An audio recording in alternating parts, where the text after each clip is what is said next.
We currently have 3 face cleansers: Bliss Bar, Superstar, and the newest, and my favourite, Deep Green. So throwback story. When I was 19, I started my first company called Pure. One of my first ever products was a clay-based face cleanser that people absolutely adored. It was called Deep Green. So that was really the inspiration behind the new one. We also recycle names. There is a dizzying array of face cleansers out there: cream cleansers, milky cleansers, oil cleansers, foaming cleansers, micellar cleansers, and a really intriguing one called jelly cleansers. There's probably more I'm missing too. But the point I'm trying to make is that it's a little overcomplicated and probably a little unnecessary. A cleanser removes dirt, oil, and dead skin cells. Very few of them penetrate pores because very few ingredients do. Something like salicylic acid does, but it has to be in a particular medium and it has to be the right pH to do so. So not all cleansers are equal. Cleansers do not typically moisturise, although they can leave a nice feeling on your skin with the use of ingredients like oils, proteins, or humectants. So I'm going to start with one of our more polarising products. Superstar is adored and despised by probably equal numbers of people. It's a favourite at the office here, but personally I'm not a huge fan of the oil cleansing method in general. It's an oil cleanser, which, like the name says, means it's entirely made out of oils.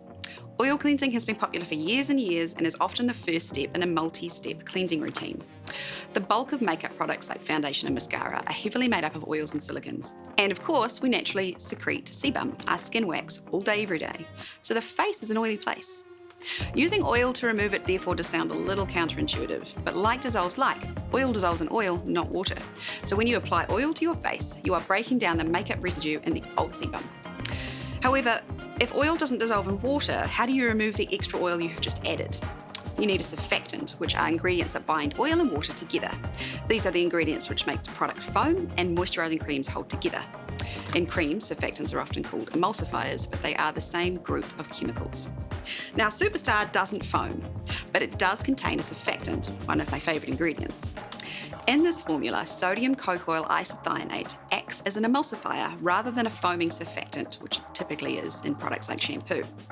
This makes it much easier to remove the balm from your face with the water, as the emulsifier bonds to both the oils and the water, allowing them to rinse off.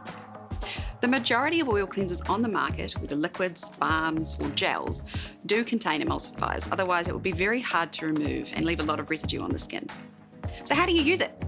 Superstar currently comes in a box with bars shaped like ovals. To use, you simply rub an oval under warm water and rub it between your hands to create a bit of a lotion. Rub the lotion on your hands, onto your face, and massage in well. Concentrate in areas with lots of makeup or you feel are particularly congested, like your nose. You can then remove it in one of 2 ways. You rub it off with a warm wet washcloth, or you rinse with warm water. If you simply rinse, you will have more residue and you won't get the exfoliation benefits. So we do recommend you use a face cloth, but it's entirely up to you. There is a big change coming to Superstar in the next few months, which will make it easier to use. For its fans, don't panic, it's not a formula change, it's an application change. So stay tuned. Now, the other 2 cleansers are more typical foaming cleansers, both on the creamier side, but they do foam nicely. Bliss Bar is made with a lot of creamed coconut, not to be confused with coconut oil.